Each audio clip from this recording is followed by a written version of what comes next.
الحمد لله نحمده ونستعينه ونستغفره ونؤمن به ونتوكل عليه ونعوذ بالله من شرور أنفسنا ومن سيئات أعمالنا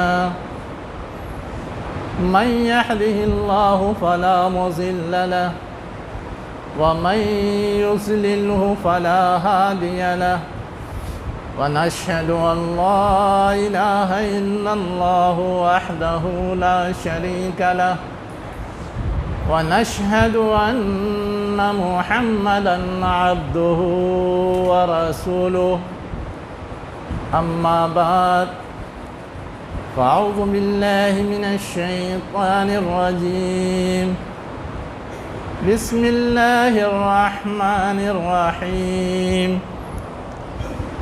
اقترب للناس حسابهم فهم في غفلة معرضون۔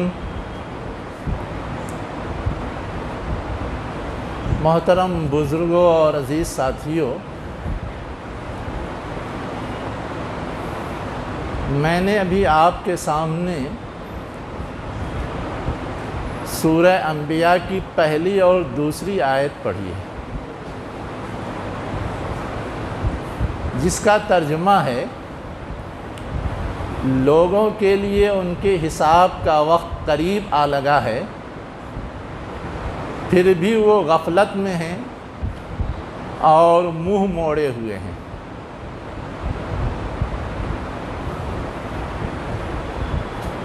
کن کے بارے میں یہ بات کہی گئی؟ لوگوں کے بارے میں۔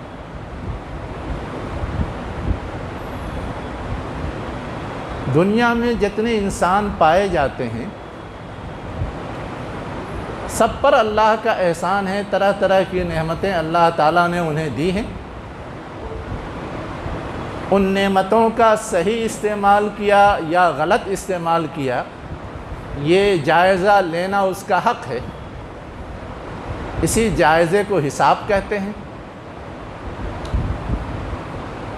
حساب تو عموماً کام کے ختم ہونے کے بعد ہوتا ہے۔ اگر لوگوں کو یہ احساس ہو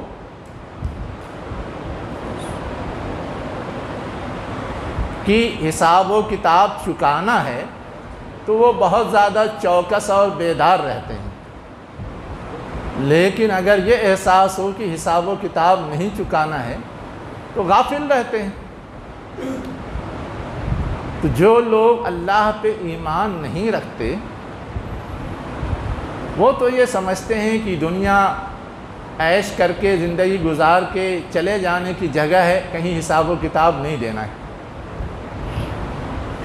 ان کو متوجہ کرنے کے لیے کہا گیا کہ تمہارا یہ انداز یہ صحیح نہیں ہے، تمہارے حساب و کتاب کا وقت بہت قریب ہے، کبھی بھی وہ حساب و کتاب لیا جا سکتا ہے،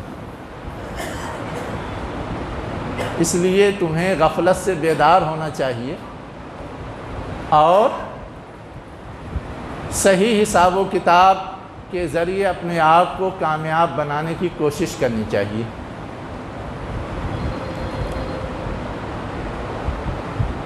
سوال جو ذہنوں میں زیادہ ابھرتا ہے وہ یہ کہ حساب و کتاب تو ہوگا قیامت کے دن،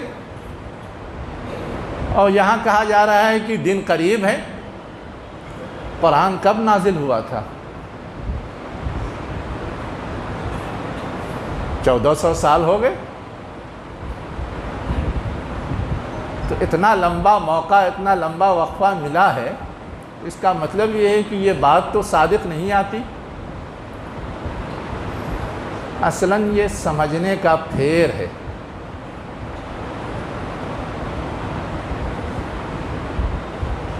ہمارے اور آپ کے لیے مہلت عمل طے ہے، اسی میں ہم کچھ کر سکتے ہیں جو ہمیں زندگی ملی ہوئی ہے، اور زندگی ختم ہونے کے لیے قیامت کا انتظار نہیں ہے۔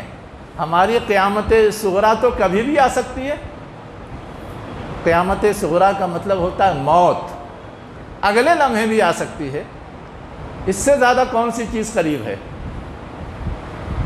اس لیے کہا گیا اقترب للناس حسابہم، ان کے جائزے کا وقت قریب آ گیا ہے، موت کبھی بھی آ سکتی ہے، تو اس کو تو اور زیادہ چوکنا اور بے چین ہونا چاہیے۔ حضرت عبداللہ ابن عمر رضی اللہ عنہ کے بارے میں آتا ہے کہ ایک دن وہ اپنے جھوپڑی کی مرمت کر رہے تھے، اللہ کے رسول صلی اللہ علیہ وسلم وہاں سے گزرے تو پوچھا کیا کر رہے ہو؟ کہا اس کے گر جانے کا خطرہ لاحق ہو گیا تھا، اس لیے اس کو ٹھیک ٹھاک کر رہا ہوں تاکہ یہ اچانک گر نہ جائے اور کسی طرح کی تکلیف نہ پہنچے۔ اللہ کے رسول نے کیا کہا؟ تمہاری اجل تو اس سے زیادہ قریب ہے، اجل کا مطلب تمہارے لیے جو موت کا وقت طے ہے وہ تو اس سے زیادہ قریب ہے۔ تم نے تو ایک اندازہ لگایا ہوگا کل گر جائے گا، پرسوں گر جائے گا، نرسوں گر جائے گا، لیکن موت تو اگلے لمحے آ سکتی ہے۔ اس کے لیے کیا تیاری کی ہے؟ اس کی کتنی فکر ہے؟ اس کے بارے میں کتنا تم فکر مند ہو؟ اصل غور طلب چیز یہ ہے۔ اللہ کے رسول صلی اللہ علیہ وسلم نے بہت خوبصورت انداز میں یہ بات سمجھائی۔ ایک اور بات ہے جو اس سلسلے میں سمجھنے کی ہے، اللہ تعالیٰ ہر چیز کا حساب اور جائزہ قیامت کے لیے مؤخر نہیں رکھتا۔ اگر قیامت کے لیے مؤخر رکھتا تو دنیا میں کسی پر کوئی عذاب نازل نہیں ہوتا، کسی کو کسی مصیبت میں مبتلا نہیں کرتا۔ ٹھیک ہے، جب حساب و کتاب کا وقت ہوگا حساب و کتاب لیا جائے گا، لیکن ہم اور آپ جانتے ہیں کہ وقت کا رسول جب آ جاتا ہے اور وہ لوگوں کو صحیح بات سمجھا دیتا ہے، اگر وہ نہیں مانتے تو ان کے لیے دنیا میں ہی اللہ کا فیصلہ سنا دیا جاتا ہے، اللہ کا حساب و کتاب چکا دیا جاتا ہے، عذاب نازل ہوتا ہے وہ مٹا دیے جاتے ہیں۔ یہ جو سورہ ہے سورہ انبیاء، اس میں 18 نبیوں کا تذکرہ ہے۔ قرآن میں کل 25 نبیوں کا تذکرہ ہے، جس میں سے 18 نبیوں کا تذکرہ اس سورہ کے اندر ہے، اور ہر نبی کے احوال بتا کر کے یہ بتایا گیا کہ ان کا اور ان کی قوم کا کیا آخری انجام رہا۔ تو اصلاً یہ سنایا گیا ہے کہ تم سے پہلے جو قومیں گزری ہیں ان کے درمیان جو انبیاء آئے ہیں، ان انبیاء کے سلسلے میں لوگوں کا جو طرز عمل رہا ہے، اگر انہوں نے مثبت رویہ اپنایا اور دعوت قبول کر لی تو اللہ تعالیٰ کی مزید نعمتوں کی بارش ہوئی ہے، اور اگر انہوں نے منفی رویہ اپنایا، رد کر دیا تو اللہ تعالیٰ کا ان پہ عذاب آیا ہے۔ تو نبی کریم صلی اللہ علیہ وسلم جو تمہارے درمیان تشریف فرما ہیں، انہوں نے آ کر کے اللہ کا پیغام تم کو پہنچا دیا، ہر بات تمہیں سمجھا دی، تم نہیں مان رہے ہو تو تمہارے بارے میں بھی اللہ کا حتمی فیصلہ آنے کا وقت قریب آ گیا ہے، کبھی بھی اللہ کی طرف سے عذاب کا کوڑا برس سکتا ہے۔ یہ اصل میں وعید تھی، دھمکی تھی، جس سے ان کو چیتاونی دی جا رہی تھی، جس سے ان کو ہوشیار کیا جا رہا تھا۔ اس تناظر میں یہ آیت آئی ہے، اقترب للناس حسابہم فہم فی غفلۃ معرضون۔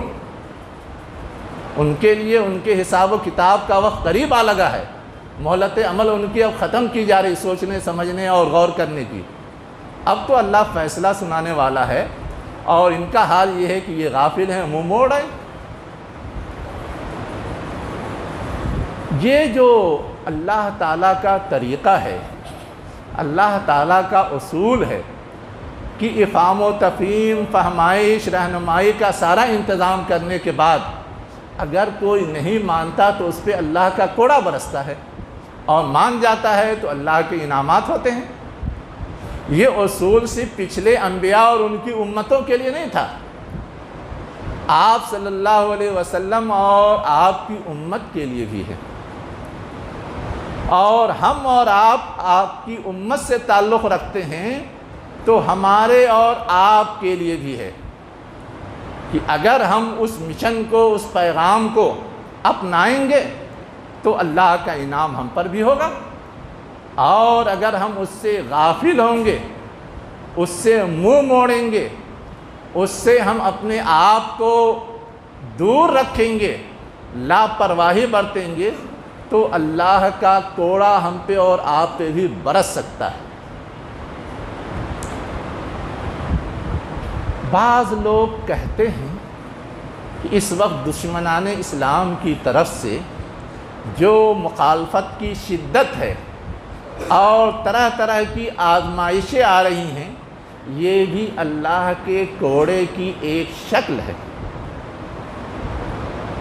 ہم خود نہیں سدھر رہے ہیں، لیکن اللہ تعالیٰ ان کے ذریعے ہم کو سدھارنے کا انتظام کر رہا ہے۔ سوچنے کا یہ ایک انداز ہے،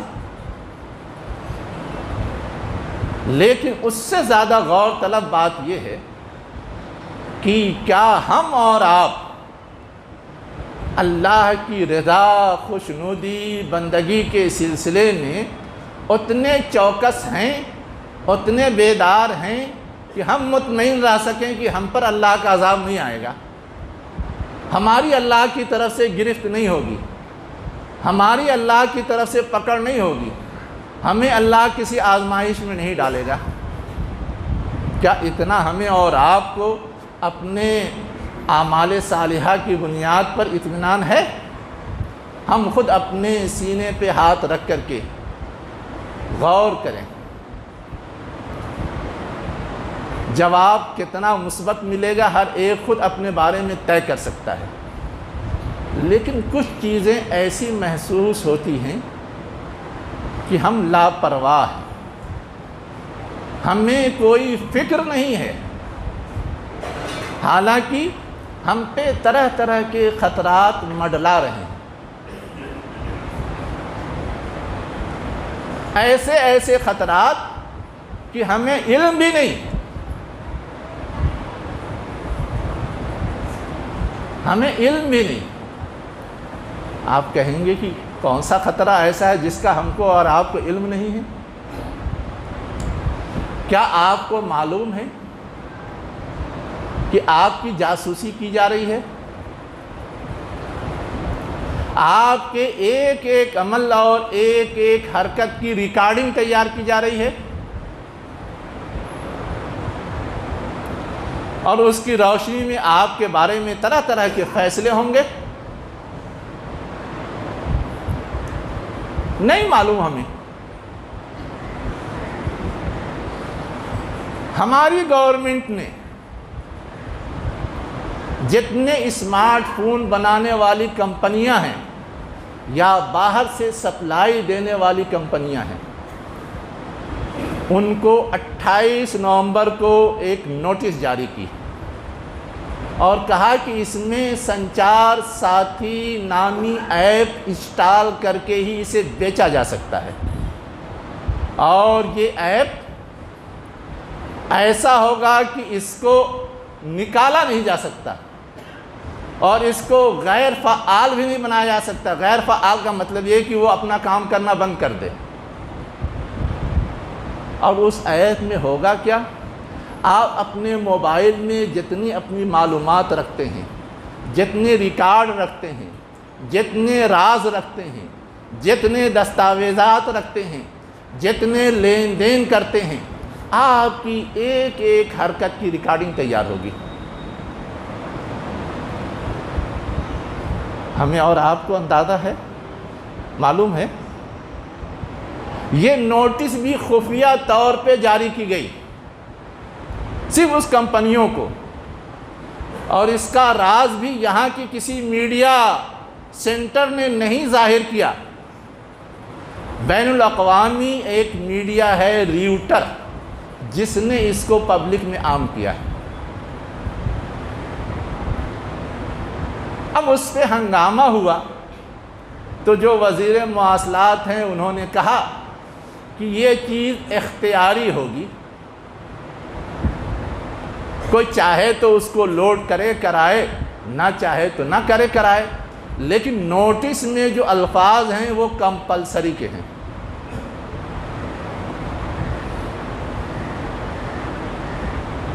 یہ میں نے ایک چیز کی طرف اشارہ کیا ہے آپ کو، حالانکہ اس طرح کی نوٹس اور اس طرح کا اقدام جو ملک کے شہری ہیں، چاہے کوئی بھی ہو، ان سب کے حقوق میں مداخلت ہے، بنیادی حقوق میں۔ ہر ایک کو اپنی نجی معلومات پرائیویٹ اور رازداری کے ساتھ رکھنے کا حق ہے۔ بنیادی حقوق کی دفعہ نمبر 21 میں اظہار رائے کی آزادی کا حق ہے، بنیادی حقوق کے دفعہ نمبر 19(1) میں۔ لیکن اس کے باوجود اس طرح سے جاسوسی کرنا اور معلومات اکٹھا کرنا، آگے کیا ہوگا اس کے نتیجے میں ہم اور آپ سمجھ سکتے، لیکن ہمیں اور آپ کو کوئی فکر نہیں ہے کہ اس کے خلاف آواز بھی اٹھنی چاہیے، اس کے خلاف کیا کہتے ہیں احتجاج بھی کرنا چاہیے، اس کے خلاف ہمیں اپنے حقوق کی روشنی میں مطالبہ کرنا چاہیے کہ ایسا کیوں ہو رہا ہے، آخر اس کی کون سی ضرورت پیش آ گئی۔ جب کچھ تھوڑا بہت ہنگامہ ہوا ہے تو کہا گیا کہ یہ جو ڈیجیٹل کیا چل رہا ہے فراڈ، اس کو کنٹرول کرنے کے لیے یہ کیا گیا ہے۔ اب ڈیجیٹل فراڈ کو کنٹرول کرنے کے لیے ایک ایک چیز کی معلومات چاہیے، یا جو ایشو ہے اس کی معلومات چاہیے۔ ڈیجیٹل فراڈ میں ہوتا کیا ہے؟ عموماً اکاؤنٹس کے مسائل آتے ہیں، عموماً ڈرانے اور دھمکانے کے مسائل آتے ہیں۔ اس کو چیک کرنے کے لیے جو ضرورت ہے، اس کے لیے عوام اور لوگوں کو آگاہ کر کے یہ کام کرنا چاہیے نا، کہ بس چپکے بغیر بتائے ہوئے، بغیر علم میں لائے ہوئے، یہ ایک بات ہے۔ ایسے ہی آپ غور کیجئے،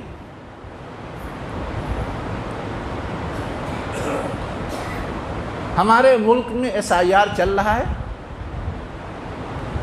وہ بھی یہ کہہ کے چل رہا ہے کہ گھسپیٹھیوں کو روکنے کے لیے ہے،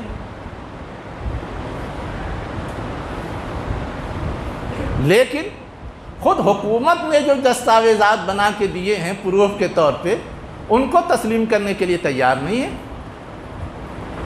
آدھار تو حکومت ہی کے آرڈر سے سب نے بنوایا ہے نا، اپنے من سے تو کسی نے نہیں بنوایا، لیکن پھر بھی اس کو تسلیم کرنے کے لیے تیار نہیں تھی۔ سپریم کورٹ نے مجبور کیا تو ماننے کو تیار ہوئی۔ اس سے زیادہ سنگین مسئلہ، زبردستی ہم پہ اور آپ پہ اپنا کلچر اور اپنی فکر تھوپنے کی کوشش پہلے بھی ہوتی رہی ہے اور آج بھی ہو رہی ہے۔ آپ کو معلوم ہے، ابھی جو ہمارے نمائندے پارلیمنٹ میں بیٹھ کر کے ونٹر سیشن میں مختلف پالیسیوں پہ بحث کر رہے ہیں، اس میں بحث کے جو ایجنڈے ہیں، اس میں ایک بار پھر وندے ماترم پہ بحث کا ایجنڈا بھی ہے، پورا ایک دن خاص کیا گیا، پورا ایک دن خاص کیا گیا۔ حالانکہ اسے پہلے ہی ریجیکٹ کیا جا چکا ہے اس کے مخصوص پس منظر میں، لیکن ہمیں اور آپ کو نہ پس منظر معلوم ہے، نہ ہم اور آپ اس کی سنگینی سمجھتے ہیں۔ بنکم چٹرجی نے ایک ناول لکھی تھی آنند مٹھ کے نام سے، اور اس کے اندر بعد میں ایک گیت ایڈ کی گئی جو وندے ماترم کے نام سے جانی جاتی ہے۔ اس گیت کے اندر جو چیز شو کیا گیا ہے وہ یہ کہ یہ ہمارا ملک بھارت ماتا کی حیثیت رکھتا ہے، اور اس کے لیے وہی صفات جو ایک معبود کے ہوتے ہیں وہ بیان کیے گئے ہیں۔ وہی سکھ دینے والی ہے، وہی برکت دینے والی ہے، وہی ہمیشہ رہنے والی ہے، وہی قائم و دائم ہے، وہی مقدس ہے، اور جتنی خوبیاں ہم اللہ کی گناتے ہیں یا معبودوں کی گناتے ہیں وہ خوبیاں بیان کی گئی۔ کیا یہ چیز قابل تسلیم ہے؟ پہلے بھی قابل تسلیم نہیں تھی، اس لیے کہ ہر ایک کے معبود تو الگ الگ ہیں، جس کو جو پسند ہے وہ کر رہا ہے، اور لوگوں نے بھی آبجیکشن درج کرایا تھا، اور مسلمانوں نے تو بالخصوص درج کروایا، لیکن اس کے باوجود بار بار آپ کو معلوم ہے 1995 میں گجرات گورنمنٹ نے اسکولوں میں وندے ماترم پڑھنا لازمی قرار دیا۔ وہاں کے ایک مسلمان ٹرسٹ انجمن اسلامیہ ٹرسٹ نے ہائی کورٹ میں مقدمہ لڑا اور سارا پس منظر بتا کر کے مطالبہ کیا کہ یہ چیز تھوپی نہیں جا سکتی، اس لیے کہ یہ ہمارے عقیدے کے خلاف ہے۔ ایک غیر مسلم وکیل نے وہ مقدمہ لڑا تھا، اور اس وقت گجرات ہائی کورٹ نے یہ فیصلہ دیا تھا کہ جو اس گیت کا پس منظر ہے اور جو اس کا مطالبہ ہے، یہ چیز مذہب میں مداخلت اور مذہب کے سلسلے میں منافرت پیدا کرتی ہے، اس لیے اسے پڑھنا لازمی قرار نہیں دیا جا سکتا، یہ بنیادی حقوق کے خلاف ہے، رد کر دیا تھا۔ جس ناول کا میں نے حوالہ دیا نا، اس ناول کے اندر کیا کیا لکھا ہوا ہے جو اس مقدمے میں بھی پیش کیا گیا پروف کے طور پہ، ایک دو باتیں صرف جان لیجئے، پوری ناول اپنا پڑھیے گا، جب موقع ملے گا مت پڑھیے، اس سے بحث نہیں، لیکن حقیقت سے آگاہ رہیے۔ اس کے اندر یہ بات بھی ہے کہ وہ وقت کب آئے گا جب ہم اس ملک سے مسلمانوں کو نکال باہر کریں گے۔ اس کے اندر یہ بات بھی ہے کہ وہ وقت کب آئے گا جب ہم مسجدوں کو ڈھا دیں گے اور اس کی جگہ مندر بنائیں گے۔ آپ سوچ لیجئے کس سوچ کے تحت یہ چیز لوگوں کے ذہنوں میں ڈالنے کی کوشش کی گئی تھی۔ جب ملک کا دستور بن رہا تھا اور ہر چیز طے ہو رہی تھی، اس وقت بھی اس کو گان بنانے کی بات آئی تھی۔ اس وقت بھی دستوری کمیٹی نے اور پارلیمنٹ کے لوگوں نے مخالفت کی تھی۔ جواہر لال نہرو وزیر اعظم تھے، وہ بھی اس پہ مطمئن نہیں تھے۔ سبھاش چندر بوس نے بھی اس کو رد کیا تھا۔ رابندر ناتھ ٹیگور، جن کے گان جن من گن کو یہاں کا ترانہ بنایا گیا، انہوں نے بھی کہا تھا کہ یہ سکھوں، مسلمانوں اور عیسائیوں کے خلاف ہے، اسے ترانہ نہیں بنایا جا سکتا۔ اور مسلمانوں کا موقف 1999 میں یو پی گورنمنٹ نے اسکولوں میں پھر اس کو لازم کرنے کا آرڈر نوٹس جاری کی۔ اس وقت مولانا ابوالحسن علی ندوی رحمۃ اللہ علیہ نے باضابطہ کہا تھا کہ وندے ماترم ایک شرکیہ گیت ہے، شرک پر مشتمل ہے، اس لیے ہمارے بچے کسی قیمت پر اسے نہیں پڑھ سکتے، اور اگر زبردستی تھوپا جائے گا تو سارے مسلمان اب اسکولوں سے اپنے بچوں کو نکال لیں گے۔ جب اتنا سخت اسٹینڈ آیا تب پھر کیا ہوا؟ وہ نوٹس واپس لی گئی۔ نہ صرف واپس لی گئی بلکہ جو وزیر تعلیم تھا جس نے نوٹس جاری کی تھی، دباؤ کے نتیجے میں اسے استعفیٰ دینا پڑا تھا۔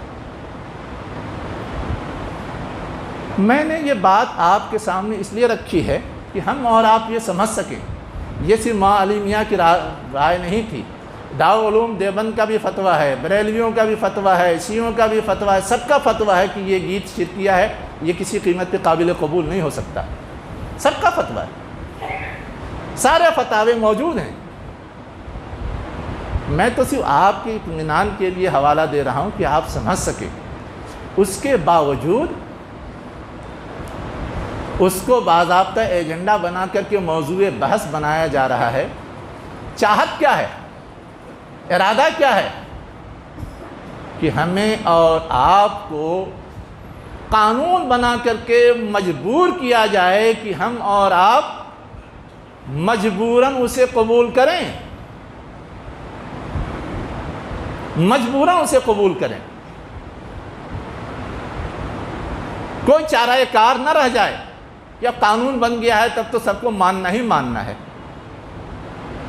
ابھی 2023 میں انہوں نے الیکشن پہ ایک بل پاس کیا اور اس بل میں یہ پاس کر دیا کہ جو الیکشن کمشنر ہوگا اس کے خلاف کہیں بھی کوئی شکایت درج نہیں ہوگی، نہ نچلی کورٹ میں، نہ اوپری کورٹ میں، نہ سپریم کورٹ میں، کہیں نہیں، کہیں سنوائی نہیں ہوگی۔ اب جو اس وقت SIR کے سلسلے میں مسائل آ رہے ہیں، کہیں بھی الیکشن کمشنر کے خلاف کوئی بھی کسی طرح کی بھی شکایت درج نہیں کرائی جا سکتی، چاہے کچھ بھی کر ڈالیں وہ۔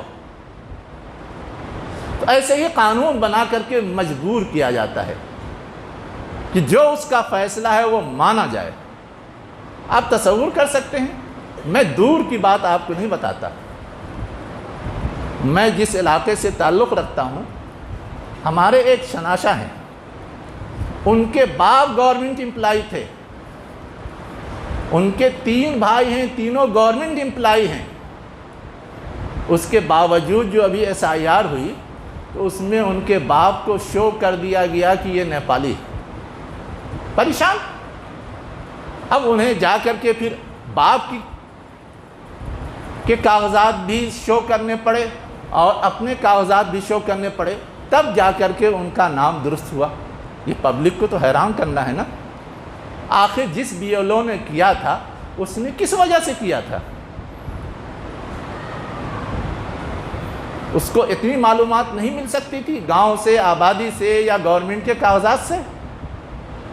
چینج کس بنیاد پہ کیا؟ کوئی بنیاد نہیں۔ آج کل جو ہم اور آپ سن رہے ہیں کہ دوسری جگہوں پہ SIR ہو رہا ہے، تو پتہ نہیں کتنے BLO جو اس کام کو کرنے کے لیے متعین کیے جاتے ہیں، وہ دباؤ کی وجہ سے خودکشی کر رہے ہیں، ٹینشن میں ہیں، پریشانی میں ہیں، اتنا چینج کرنا ہی ہے، اتنا گھٹانا ہی ہے، اتنا تبدیل کرنا ہی ہے، وغیرہ وغیرہ۔ بعض نے چونکہ یہ اعتراف کیا ہے اس لیے یہ بات کہی جا رہی ہے، بعض نے خودکشی کی، اس نے اپنے نوٹ میں لکھا ہے، ان کے گھر کے لوگ بتا رہے ہیں کہ یہ کہہ رہے تھے۔ تو اب یہ جو شکل بن رہی ہے یہ کتنی خطرناک ہے۔ میں صرف آپ کو یہ کہنا چاہ رہا تھا کہ ایک طرح سے یہ ہمارے اور آپ کے مذہبی وجود پر اور دینی وجود پر تلوار لٹک رہی ہے، اور ہمارا اور آپ کا وجود خطرے میں ہے، ہماری شہریت بھی باقی رہے کہ نہیں رہے، ہم یہاں کے رہ بس کر کے زندگی گزارنے کے لائق رہ بھی سکیں یا نہیں رہ سکیں، لیکن اس کے باوجود ہم اور آپ ہیں کہ غافل ہیں، نہ اس سلسلے میں سوچتے ہیں، نہ اس سلسلے میں کچھ کرتے ہیں۔ کوتاہیاں ہمارے بھی ہیں، بہت سارے کاغذات جو نیچرل ہیں اور بنتے ہیں ہم وقت پہ بنوا کے نہیں رکھتے، اس لیے ہمیں پریشانی ہوتی ہے۔ بہت سارے مطالبات جو معقول ہیں صرف ضد میں ہم نہیں بنواتے، یہ ہماری کوتاہی ہے، ہماری غفلت ہے۔ تو ہمیں اور آپ کو ہر لمحے اس دنیا کی زندگی میں کہیں سے بھی کوئی چیز ہو رہی ہے چوکنا اور بیدار رہنے کی ضرورت ہے۔ صرف آخرت کے معاملات میں نہیں، دنیا کے معاملات میں بھی یہ اصول یاد رکھیے، کسی بھی معاملے میں انسان اگر غفلت برتتا ہے تو اس کا نقصان اسے لامحالہ اٹھانا پڑتا ہے۔ ایک شخص کو تھوڑا سا زخم ہو گیا ہے، زخم کا علاج نہ کروائے، وہی زخم کینسر بن جاتا ہے یا نہیں بن جاتا ہے؟ درد سر بن جاتا ہے یا نہیں بن جاتا ہے؟ تھوڑا سا بخار لگ گیا ہے، اگر فوری علاج نہ کروائے تو وہ مرض بڑھ کر کے کہاں کہاں امپیکٹ کرتی ہے ہمیں اور آپ کو اندازہ نہیں۔